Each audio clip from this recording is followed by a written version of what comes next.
30 ते 35 किलोमीटर माझी गाडी गेली सर कॉलेज, आणि राईट साईडचं पाठीमागचं टायर फुटलं.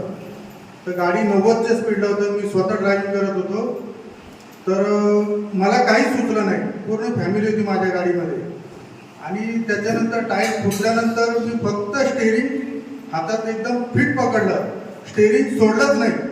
माझी गाडी पूर्ण 90 अंशाच्या कोनामध्ये औरंगाबाद जवळपास पूर्ण फिरली. आणि अशी परिस्थिती त्या ठिकाणी की आपल्याला कुणीही मदत करू शकतं, या रोडवरती पण समृद्धीवरती कुणीही मदत करू शकत नाही. आणि 5 मिनिटं म्हणजे नशीब माझं एवढं चांगलं होतं की पाठीमागून कोणती ट्रक या कोणती गाडी आली नाही, कारण रोडवरती कमसे कम 10 फुटापर्यंत माझी गाडी रस्त्यावर आडवी झाली होती. आणि आम्ही सगळे सुखरूप होतो. आणि आमच्या सगळ्यांच्या गळ्यामध्ये पॅन्डल होते आमच्या गळ्यामध्ये. आम्हाला कोणतीही इजा झाली नाही, फक्त एक असा झटका बसल्याचा झाला. पण गाडीला एवढं नुकसान झालं की गाडीची पूर्ण डिक्की बँड झाली आणि 3 लेअर असतात स्टेपनीचं टायर काढण्यासाठी, ते 3 लेअर बँड झाले. एवढं एकदम म्हणजे झटका बसला गाडीला. पण गाडीमध्ये लहान मुलं होते, कुणाला काही झालं नाही. ही सगळी मलकापूरची महिमा आहे.